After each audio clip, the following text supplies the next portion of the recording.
नमस्कार साथियों, मैं लक्षित करियर इंस्टीट्यूट से अमित शर्मा, एकेडमिक हेड। राम मंदिर की स्थापना की मैं बहुत बहुत शुभकामनाएं देना चाहता हूं, जो कि 22 जनवरी को होने वाला है। इसी के साथ 26 जनवरी की गणतंत्र दिवस की हार्दिक शुभकामनाएं लक्षित करियर इंस्टीट्यूट की ओर से। धन्यवाद। मैं सुषमा गुप्ता, चेयरपर्सन हूँ लक्षित करियर इंस्टीट्यूट। मैं उन बच्चों को, जो बच्चे 10वीं और +2 की बोर्ड की परीक्षा देने वाले हैं, उनसे ये कहना चाहूँगी, यदि उनको मैथ और साइंस में कोई भी डाउट है, वो लक्षित करियर इंस्टीट्यूट पे आके टीचर के साथ बैठकर अपने डाउट क्लियर करें। वो अपने डाउट बिना कोई फीस दिए, बिना कोई चार्ज दिए अपने डाउट क्लियर कर सकते हैं। मैं सभी देशवासियों को आने वाली 26 जनवरी की हार्दिक शुभकामनाएं देना चाहती हूँ। वहाँ जाके पकड़ जाके झोली पकड़े को उधर से आ रहे हैं, उधर आ जा।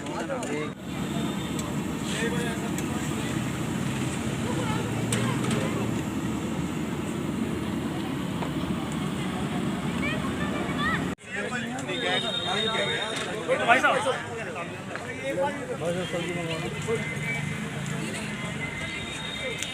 पूरी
शुरू तो उस दिन से हो गया जब 22 जनवरी की तारीख तय की थी, और अब तो लोगों में दिन प्रतिदिन उत्साह बढ़ता जा रहा है और 22 तारीख का इंतजार बेसब्री से हो रहा है। आज देख रहे हो कि मार्केट एसोसिएशन ने आज इतना बड़ा भंडारा रेवाड़ी के अंदर लगाया है, और यहाँ से जो ये भंडारों का भी एक सिलसिला शुरू हो गया जो 22 तक चलेगा और उसके बाद तक भी लंबा चलने वाला है। जगह जगह लगे रहेंगे। तो लोगों में ये आस्था का सवाल है, और जब कोई आस्था हिलोरे मारती है तो यही परिणाम होते हैं। और हिंदुस्तान में ये इतनी बड़ी आस्था हिलोरे मार रही है कि शायद आज़ाद भारत में ये पहली बार हो रहा है। तो निश्चित तौर पर एक जो है, और 11 दिन का अनुष्ठान अयोध्या में चल ही रहा है। तो जो हम लोग साक्षी हैं, सौभाग्यशाली हैं, ये जनरेशन जो ये पीढ़ी है वो सौभाग्यशाली है कि जो हज़ारों साल जिन लोगों ने तपस्या की, बलिदान दिया, वो ये साक्षी नहीं हो पाए, और ये पीढ़ी साक्षी होने जा रही है रामलला के। तो इससे ज़्यादा खुशी की बात हो नहीं सकती, और खुशी की बात नहीं हो सकती तो खुशी में स्वाभाविक है दीपावली भी मनाएंगे, गाएंगे भी, भंडारे भी करेंगे। तो जो हिलोरे मारेंगे मन के, तो उनको जो है पूरा जितनी हाइट्स दे सकते हैं, जितनी ऊंचाई तक पहुंचा सकते हैं, उसको पहुंचाने का काम करेंगे। कैसे? देखिए, शहर जो है इस देश से अलग नहीं है, इस देश का एक हिस्सा है, और शहर के अंदर भी जगह जगह 20 जगह से तो मुझे निमंत्रण है कम से कम। कई नए मंदिर का जो है उसमें नए मंदिर बन रहे हैं। लोगों ने जब ये तारीख तय हुई तो अपना मंदिर बना रहे थे वहाँ। इन्होंने जैसे ये BMG माल वाले ही हैं, इनका आया है, वो भी 22 को उन्होंने बहुत तेज़ी के साथ करके वहाँ कर रहे हैं।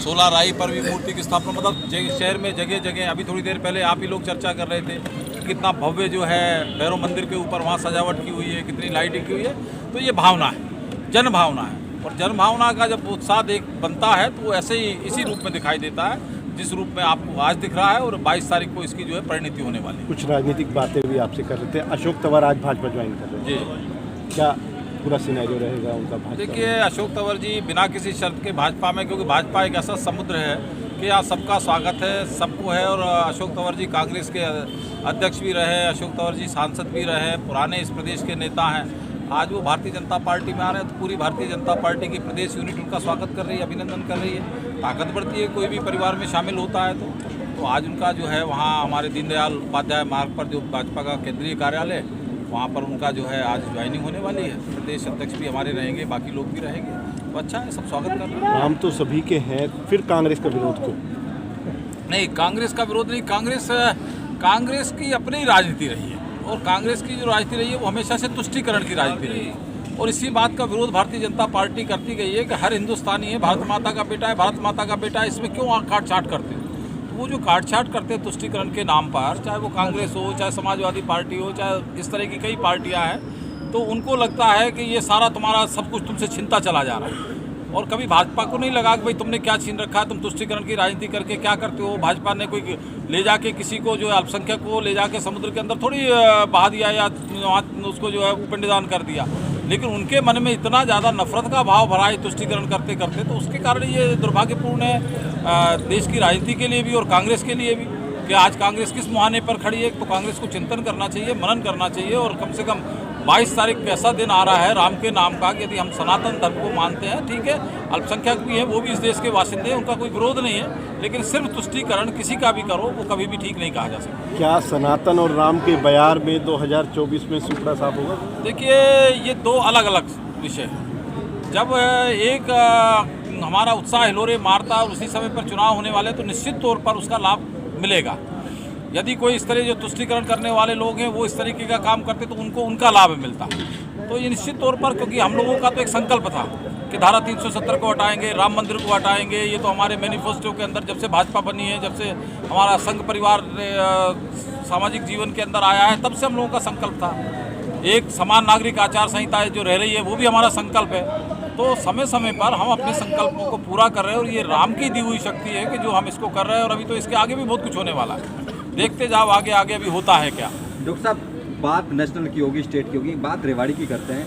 कांग्रेसी विधायक चिरंजीव राव कहते हैं कि भ्रष्ट जो नगर पर चिरंजीव राव जी क्या कहते हैं, क्योंकि 6 बार उनके पिताजी यहाँ से विधायक रहे, 7वीं बार वो विधायक है, उससे पहले उनके दादाजी विधायक रहे, तो वो अपने गिरेबान में ताक झाँक कर ले, इसके बाद किसी पे कुछ कहें। मैं अपना आकलन ना करूं, अपना चिंतन नहीं करूं और दूसरे पे दोषारोपण करूं तो ये ठीक नहीं है, क्योंकि अभी भी विधायक है।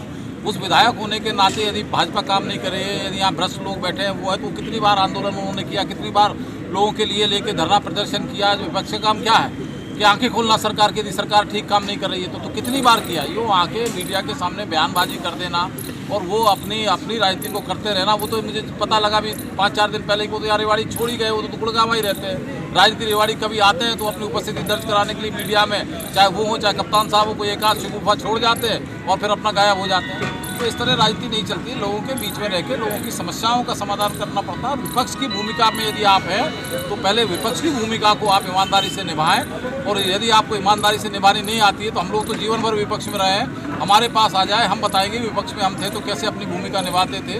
और उसी का परिणाम है क्या सिर्फ हरियाणा में नहीं पूरे हिंदुस्तान के अंदर परचम फहरा रहा है। तो आए वो हम लोग जो है उसके मास्टर हैं विपक्ष के, तो हम उनको कुछ गुर दे देंगे तो कम से कम वो विपक्ष के नेता का अपना रोल प्ले करे और फिर इसके बाद मजा आएगा। 15 पार्षद भी क्या जांच नहीं हो जानी चाहिए नगर परिषद की, ताकि सच बाहर आ सके, तमाम जो आरोप है क्लियर हो जाएंगे? ऐसा है कि जांच क्या है, पहले तो आप जांच, मैं आपको कहता हूँ मैं करा देता हूँ जांच, मुझे विषय बताए ना कि जांच किस विषय की जांच है। यो हवा में बातें करने का कोई आधार होना चाहिए जांच। मैं मुख्यमंत्री जी को निवेदन करूंगा, मैं हमारे स्थानीय निकाय मंत्री डॉक्टर कमल गुप्ता जी को निवेदन करूंगा, जांच हो जाएगी। लेकिन जांच किस चीज़ की, तो पहले तो बताएं, वो कप्तान साहब बताएं, हमारे चिरंजीव राव जी बताएं कोई क्या जांच कराना चाहते हैं, वो मुझे दे दें। यदि उनके पास और कहीं नहीं है तो किसी को देने की जरूरत नहीं, तो विधायक को तो मुख्यमंत्री को भी दे के आ सकते हैं, वो तो स्थानीय निकाय मंत्री को दे के आ सकते हैं। लेकिन यदि वहाँ तक उनकी पहुँच नहीं है तो मुझ तक उनकी पहुँच है। मुझे कहेंगे तो मैं उनके घर जाके चाय भी पियाऊंगा और उनसे उन शिकायतों का पुलिंदा भी ले आऊँगा, पर वो कुछ करके तो दिखाएं कम से कम।